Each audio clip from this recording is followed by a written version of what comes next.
What do we think of Mapfield? Mapfield. ¿Qué es lo que pienso de Mapfield? What is Greg? It's your boy D-Murph, and we're back with another episode of the Mapfield podcast, part 2 of an episode on Ireland's disproportionate influence on music culture and art and everything basically in the world. So the last episode we were talking about different players, different people that are doing mad stuff. Kind of touched on the idea that identity had been flattened a little bit and some of the nuances were lost out of there, but it's interesting just to dig into why we think so many people are having success, you know, having that resilience, having to start from a place that's harder from a lot of other people. But what I want to talk about first is just like, what have you really enjoyed and what's really inspired you coming out of Ireland in the last couple of years? If we're talking fashion-wise, it's into like designers. Is there people that you've looked at and went, wow, this is really incredible, or they've inspired some of your work? I mean, not necessarily. Their work's quite different to mine because it's in the kind of streetwear capacity, but it has to be Robin Lynch. Yeah. Because I think the originality to bring the iron knits, to bring kind of like even I think it was their 2023, early 2023 collection, to like use like even like the Carol's gift shop and to use all those kind of influences that are just like so niche and so quintessentially Irish, and to bring them into not only mainstream but into the world of like collabs and like Central C and like, you know, front row you've like Reggie Snow and all these kind of people that are so interested in it. And it's not twee, and it's not, because I have a real problem when people kind of whore Ireland out. Yeah, exploit it a bit in a way that doesn't feel genuine. And I'm sorry, I'm just gonna say it, J.W. Anderson, I think he does it like, and it really, really pisses me off. I think it's I think if J.W. Anderson, I'm just going to launch into my full hate here, but I think if he actually cared about Ireland, fun fact, he is one of the most well-paid designers in the world, because he is not only chief designer of his own brand with JW, but also of Loewe as well. Double money, right? If he really cared about Ireland, really cared about the culture, he easily could start a foundation, could start a school, could donate to the art college that is constantly having courses cut. It would be very, very easy. And so to kind of like whore out, oh, I'm wearing like my dad's Ireland jersey, and like, it's like, don't give me that. Like, you don't care. You don't care about the people here. So like, I feel like he understands the popularity and the necessity of Irishisms, and that people want that proximity. So that's an example of somebody pouring it out that I don't like. Whereas with Robin, it feels very authentic. It feels very real, because the clothes are actually fantastic. They're not gimmicky. They're not niche.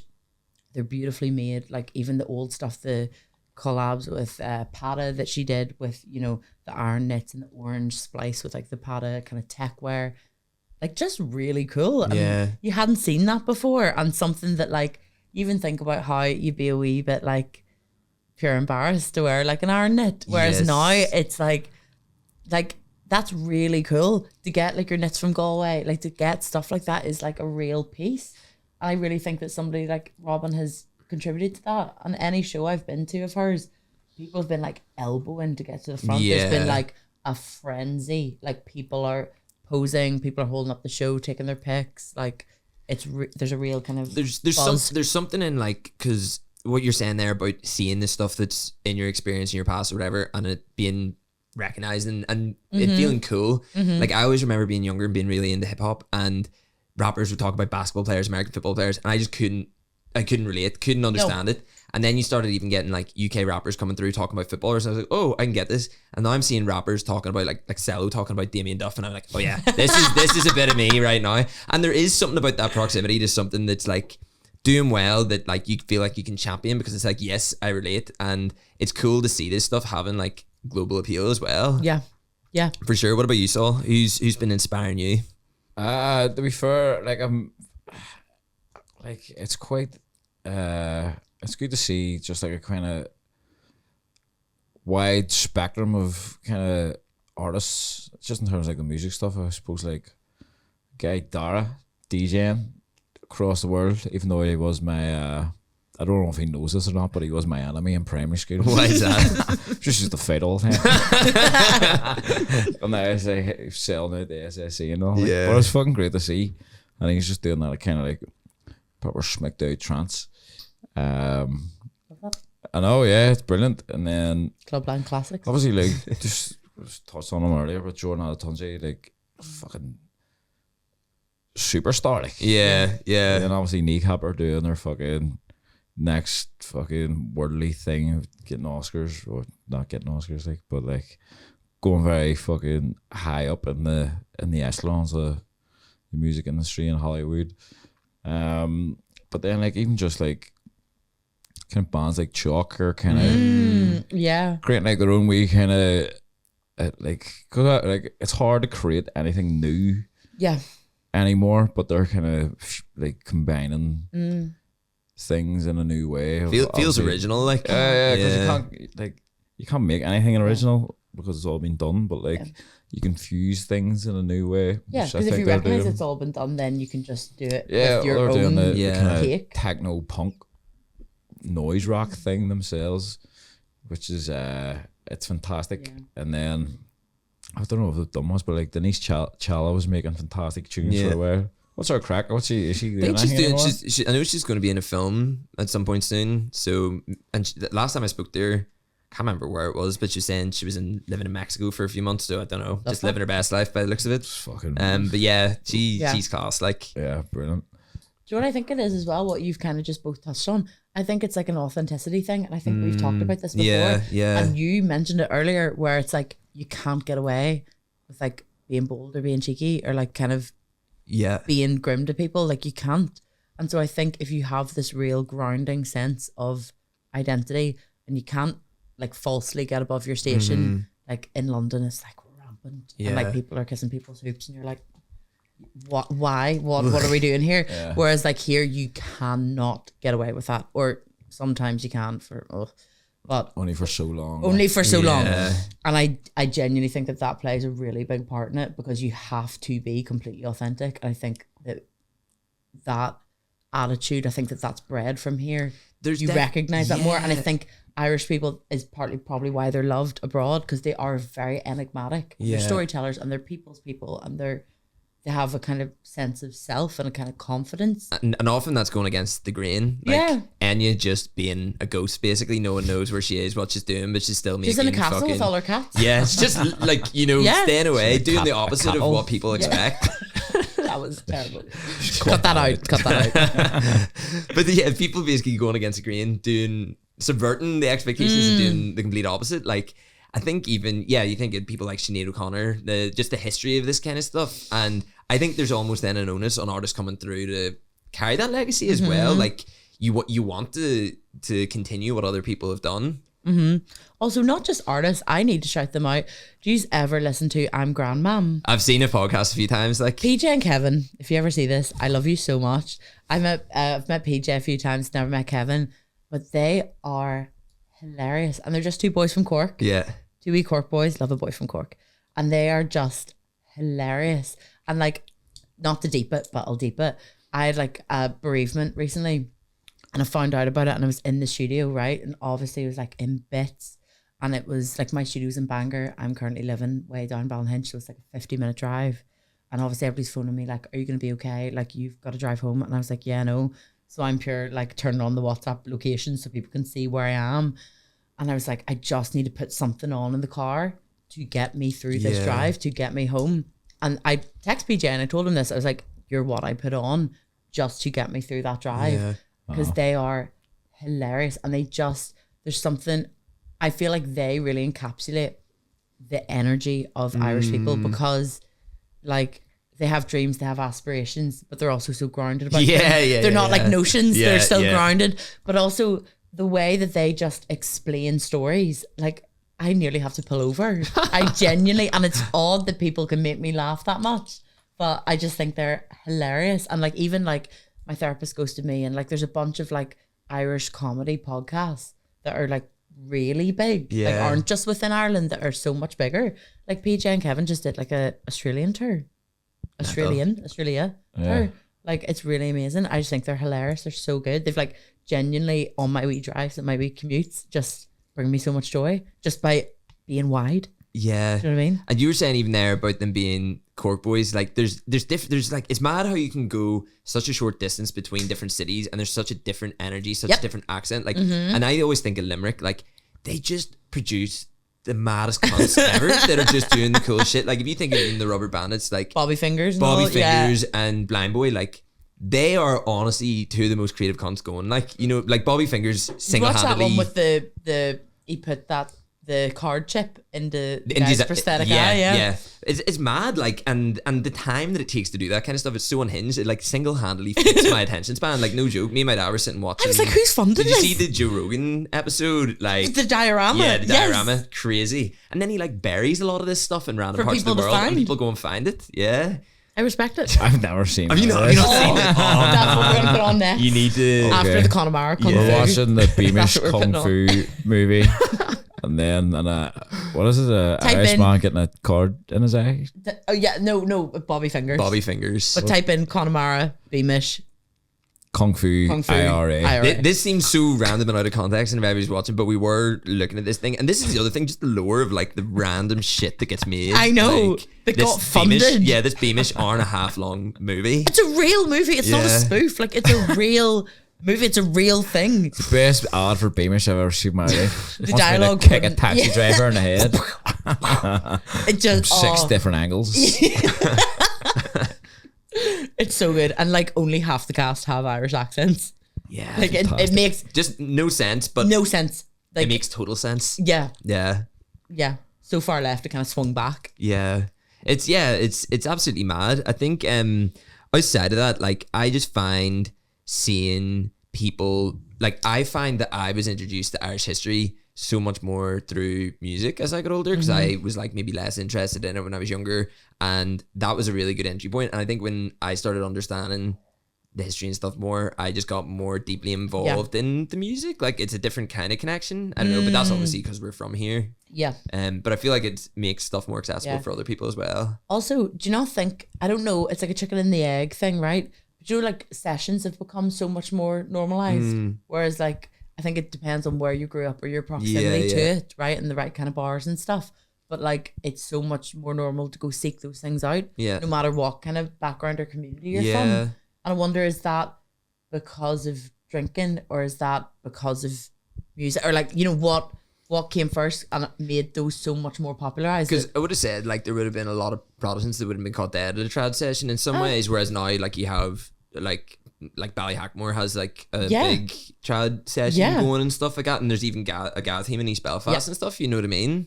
And that just You wonder where that tipped over and like Yeah. started to be like, and what you, all the people that you've been talking about, like, where did that come from? I don't know. It's just because it's better. True. I think there is probably Just bringing something. it down. There is probably like a post-conflict thing going on as well in the north, especially where I reckon like it's probably just because like music is such like a Universal. universal thing to do. Yeah. And like sessions, anyone can come up and play, and like Pints and music play some music on weekdays usually. Yeah. Like, you know what I mean? on a It's like, Thursday night. why would you not get in there? You can come and bring your boron or your fiddle. Have any of yous been to the Willie Clancy Festival? no.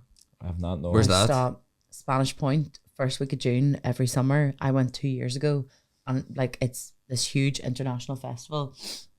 But William Clancy was like a playwright and a songwriter, a musician. And I think I'm probably misquoting this, but I think he opened a school that like keeps going. But the festival is basically like a Skillshare kind of open week. So you can do Irish dance, you can do tap, you can do all sorts of instruments, singing, poetry, whatever. But also there'd be a lot of drinking now. There would.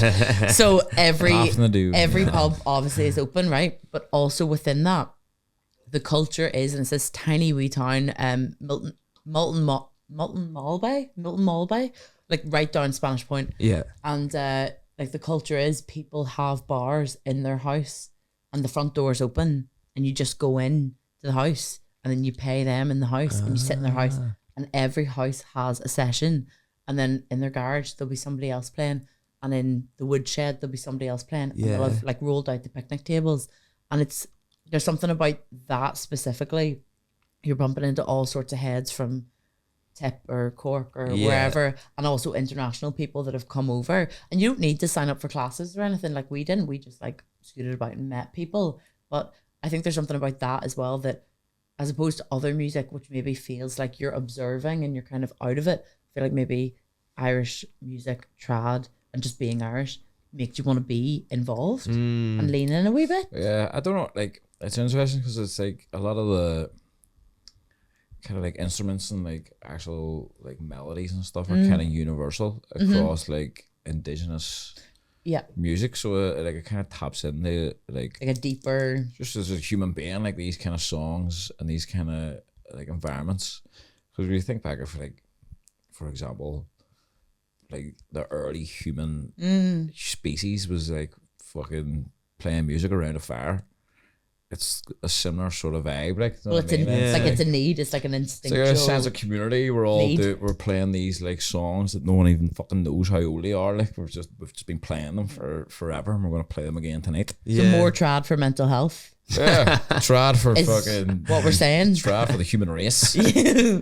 Screw better health. Send a fucking a few Tim Whistles off into the space. And fucking see what happens, man. Yeah. But I don't know, man. Like, yeah, because like it's I don't know. There's probably like a sense of like tourism and stuff into it as well. Yeah. where it's like people wanna, you're coming to Ireland, you wanna see fucking trad stuff. I'd say But we're- also like just like the pure musicianship and skill of a lot Yeah. of trad players Yeah. is Of the average person. oh, it's ridiculous. Like Oh, there were kids down in Spanish Point. They're like half falling asleep, like playing things better than I could ever dream. At like Yeah. 9. It's insane. it's also Crazy. just a lot of it's like it's very emotional music, like as well. You don't have to speak Irish or speak any language to understand it. Like you're like I feel this stuff here. Like, you know what I mean? Like it's just like this fucking very joyful da-da-da-da, or it's like I'm gonna fucking cry. You Yeah. Ball know my what I lamps mean? out. Like, yeah. So I don't know. It's just like pretend I said something really deep there. You said it. You said it. You did. You said it. Fuck, I was doing so well. Like, Nah, you got it. You got it. I was thinking as well when you were talking about that, about like even like other voices in certain festivals and stuff going on, they've just got like a little something different about them. Do you know what I Yeah. mean? And even like over, I think there's like a compounding effect of a lot of stuff that's been going on for a long time that's maybe sort of crystallizing now, where it's been around for years, but now it's like Taking root. yeah, and it's impossible to get tickets, but everybody knows about like going to see someone in the church there, or like the fact the festival you can go into pubs and see people play and Yeah. things like that. Yeah. And I think there's probably has been sort of that compound effect over the last 30 years or so in Ireland, where stuff maybe it's just ripe now after a lot of stuff as well. Yeah. Does that make sense? Yeah. Well, it's like you're saying, like it's coming to fruition. Yeah. Like it needs time to kind of bake and Yeah. simmer and really get like establish itself. Yeah. And then it kind of comes forth in a new era. Yeah. So we're definitely seeing that, even with like AVA, like how much it's changed since kind of when it started. Like it's completely different now, you know? And it's just, yeah, I think it's just with time, things grow into their own identity, Yeah. maybe. I also think it's important to touch on the fact that we have a very particular sense of humor, We do. Yeah. which We would now. We We would. Yeah. Aye. we would touch upon the fact that we're funny as fuck. But Well, like, Graham Norton said the average Irish person the average Irish person is funnier than the funniest English person. Yeah. Graham Norton, direct quote, Yeah, I'd agree. which is true. Yeah. I could say it like, but I feel like there is a lot of like the humor runs through a lot of the other sort of creative endeavors that we're fucking harping on about here. Like it's the fact that like we actually don't give a fuck. And Well, something even that Blind Boy talked about before was like how people, if people included like humor in hip hop before, like they would reduce it to being shit. Basically, it's like this isn't serious, blah blah blah. But I think something that we do really well in general is being able to introduce humor in a way that's actually amplifies whatever we're creating, and it feels passionate. yeah, and it doesn't feel like fucking corny. Put it that way. Yeah. As long as we're not talking about like chicken fillet rolls and all that bollocks that people ask on the red carpet, like I despise that kind of. That feels like kind of what you're talking about, almost like Derivative. derivative bullshit basically. But the people that do it well do it very well here. Yeah.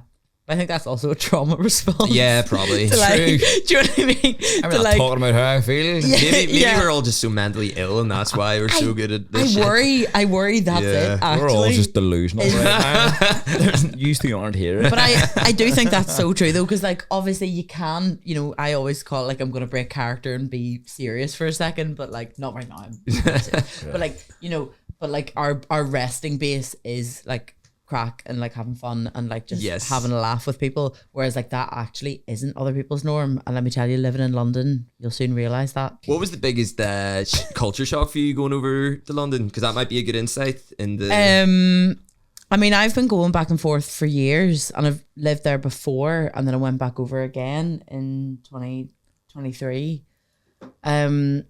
So I was well acclimatized, well cultured, and I actually had a lot of Irish friends who'd already Yeah. kind of laid the ground before me. Old Shillelagh, round the corner from my Yeah. house, you know, sessions there multiple nights a week. So I was locked and loaded. I was tuned in. However, I think it's like maybe not to deep it, but a bit of ignorance and a bit of casual xenophobia. Like really casual, because the weird. What is xenophobia? So I've always seen it. I don't it's know like what it the means. othering of somebody's culture or identity. So like I don't know, so like thought racism is based off of the color of somebody's skin, xenophobia off of like where the person is from. Okay. So I kind of like thought- stereotypes about a person, Okay. Yeah. Right. but like So I had it's- to see I was like, I don't know any xenoph. and I've never met her. What the hell's a xenoph? But like it, just like even like being on like a serious work call and people being like, I love your accent, say cow. And I'm like, well, Oh, fuck I don't that. I don't hate want that. to. I'm like also Say Parshar. say Parshar. And I'm like, Say fuck you. I don't really want to do that. And like just like even like one of my best friends, Matt Spratt, is like absolutely killing it. Like he's shooting the whole campaign in the run up to Yeah. the Oscars. He's doing the red carpet for the Oscars. class. Shout out Matt. Incredible. Such a creative guy and is also just sound and lovely. Who did the Charlie XCX? No, who was the Who person? was that? That's Timothy Gibbons. Yes. that's that what's, guy. what's the crack with that? That's 'Cause our boy didn't- Timmy. Is that the I guy we didn't hate? get that. No, we love Timmy. We Oh, love sorry. Timmy. Timmy's unreal. there So was- Timmy graduated CSM. That's cool. Like, Yeah, very cool. He then mostly worked within costume. Okay. So he worked under Sandy Powell, who's a very well renowned and awarded costume designer. So he kind of goes between making his own stuff, which is the corseted hoodies. And obviously I think part of this is you're wide and you're funny. Timmy is very funny. Also talented, also a grafter and a hard worker. So he's doing all the stuff in costume and then also making the corset hoodies and then being adjacent to music, which obviously if you're queer and you're in and around that scene, then ended up making Charlie a bunch of those custom hoodies, Wow. which he like dyed and everything by hand. what class. So like I love seeing him get press and because he's been grafting and Yeah, has been working for a long, long time. I think to round up what we're talking about here and just bouncing off the back of that is, who are you excited for the rest of the year, even if they're already doing bits, but who are you just excited to see what they're putting out or what they've got on the plate for, just so listeners can maybe tap into what they're doing. There's a wee guy that I'm fascinated to see where he goes. He's doing a wee podcast. It's you. I don't know, man. I'm very bad at like picking names off the top of my head, which is Same. bad because this is what this podcast is about. But I don't know. You talked a bit about Hurtan there earlier. But they're I can see them going very far. There's a band called Groove Line that I'm surprised I actually didn't talk about before because they're genuinely, I think, going to be Glastonbury headliners one day. What's the reference? What sort of music is it? What are the... Again, they're like bringing a trad thing, but in the like funk. Okay. It's like trad funk.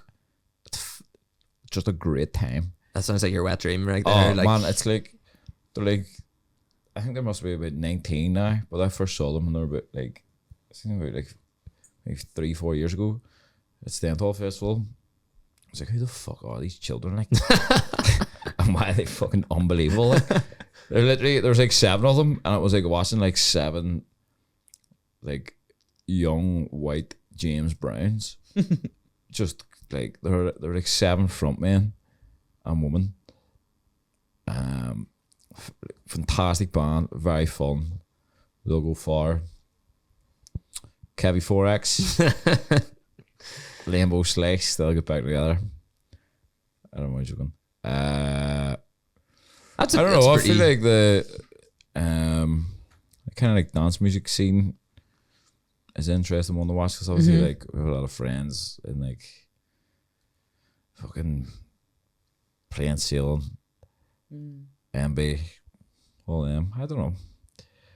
Hard to choose. We should do a follow-up episode at the end of the year and see if predictions any comes to fruition.